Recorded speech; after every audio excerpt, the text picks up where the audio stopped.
आज की बात अब हर शाम सोमवार से शुक्रवार 8:30 बजे से। प्रदीप भंडारी जी, युद्ध स्तर पर एग्जाम कराने की आपकी तैयारियों को हमने देखा। अब जब एग्जाम हो गया है तो सरकार इसमें पास हुई या फेल?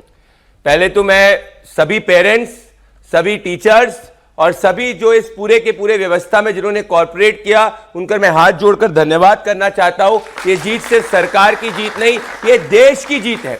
और मैं स्टूडेंट से भी बहुत बहुत धन्यवाद करना चाहता हूं कि इतना स्ट्रेस था, इतनी दिक्कत थी, उसके बावजूद स्टूडेंट्स ने हौसला नहीं खोया। 23 लाख के अराउंड स्टूडेंट जिनने पहली बार नीट का एग्जाम दिया था, वो सबके सब लगभग वापस से एग्जाम देने आए। इससे यह साबित हो गया कि स्टूडेंट्स को ट्रस्ट था। एक मौका स्टूडेंट्स प्रधानमंत्री मोदी जी की सरकार को देना चाहते थे और इस टेस्ट में हम पास हुए। पर बड़ी बात क्या है, पिछले 30 दिनों तक प्राची जी, इन लोगों ने सिर्फ और सिर्फ झूठ फैलाया। आज भी कांग्रेस पार्टी ने, बीके हरिप्रसाद ने अपनी रैली तक कैंसिल नहीं करी, क्योंकि उनको उनकी रैली ज्यादा इंपॉर्टेंट थी, ना कि स्टूडेंट नीट के एग्जाम में पहुंच सके। यह इनकी मंशा थी। प्रधानमंत्री जी अगर खुद के स्केड्यूल में 45 मिनट्स तक एयरपोर्ट पे रुक सकते थे, तो कांग्रेस पार्टी क्यों नहीं रुक सकती थी? कल ही आम आदमी पार्टी के प्रवक्ता, इनके मित्र अभिषेक आए थे और यही का शो था, यहां पे आप रिकॉर्ड उठा के, इनने क्या बोला था कि एक भी बच्चा जो है, आधे बच्चे सिर्फ एग्जाम देंगे। एक दिन पहले इनके प्रवक्ता ने झूठ फैलाया, आज सभी बच्चों ने एग्जाम दिया। इनको माफी मांगनी चाहिए देश से। कल ये बोल रहे थे कि अबू धाबी का बच्चा एग्जाम नहीं दे पाएगा, वो तक आज नागपुर के अंदर जाके पहले ओपनिंग स्टेटमेंट आम आदमी पार्टी की प्रवचन की रैली नहीं है, थोड़ा समझ जाओ। पहली बार सुन लो, थोड़ी समी बार पहली पेपर लीक वाले सुन लो, 12 साल पेपर लीक आप ही ने वादा किया था। अरे मोदी जी ने वादा किया, सुन लो, दिल्ली के अंदर जहां पे वादा किया था, यही पे जिम्मेदारी है, भरोसा कर लो। हाँ तो कर लिया, अरे तो हो गया, हो गया।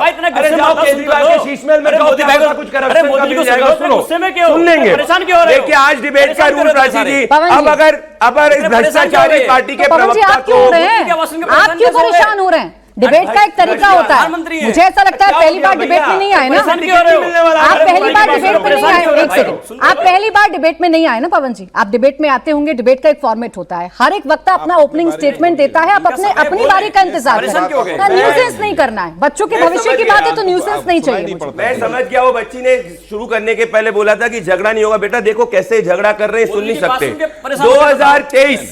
2023 के अंदर ये आम आदमी पार्टी है जिसके इसके राज्य के अंदर पंजाब में पेपर लीक हुआ था। ना ये पेपर लीक के अंदर लॉ लेके आई, ना ये पेपर लीक के अंदर इसने कोई भी कार्रवाई करी। पहली बार देश के इतिहास के अंदर पेपर लीक पे लॉ हम लेके आए और इस बार स्टूडेंट जीते।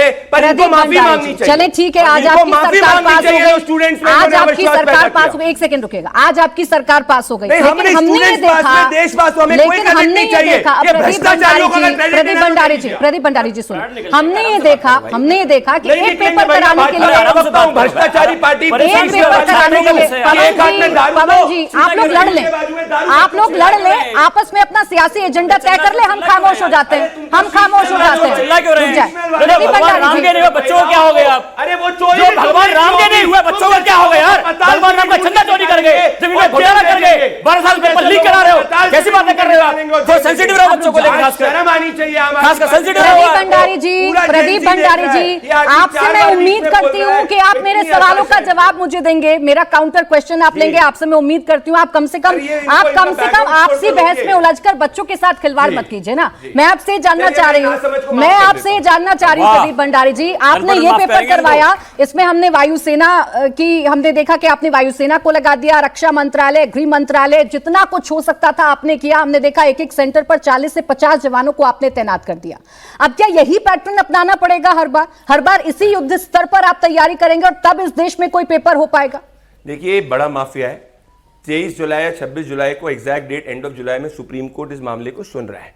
जैसा जैसा सुप्रीम कोर्ट हमको बताएगा वैसा हम करेंगे। ये हम साबित करना चाह रहे थे कि अगर एक होल ऑफ गवर्नमेंट अप्रोच होगी तो कितने बड़े से बड़ा माफिया हो उसको तक हराया जा सकता है। मैं बड़ा माफिया क्यों कह रहा हूं आपको, यही पैटर्न रहेगा। ये तो हम लोग सुप्रीम कोर्ट के डायरेक्शन के हिसाब से एग्जीक्यूट करेंगे। पर एक छोटी सी बात करो, बड़ा माफिया क्यों था? दिसंबर 2013 के अंदर समाजवादी पार्टी की सरकार थी, नेशनल इंश्योरेंस कमेटी लिमिटेड का एग्जाम लीक हुआ। अप्रैल 2014 के अंदर मैं जाना नहीं चाह रही हूँ। सरकार कोई भी हो, पेपर लीक होगा, पेपर लीक होगा, जिम्मेदारी आप लोगों की है, जो सरकार में होता है अब पेपर नहीं लीक होगा, अब नहीं लीक होगा क्योंकि हमको सक्सेस फॉर्मूला आ गया है। के लिए तो सत्ता में नहीं आए ना प्रदीप भंडारी जी, कोई नहीं, आप सिस्टम को सुधारने हैं, सुधार ही रहे तभी जाके आज आपने लीक नहीं देखा है। मत करिए।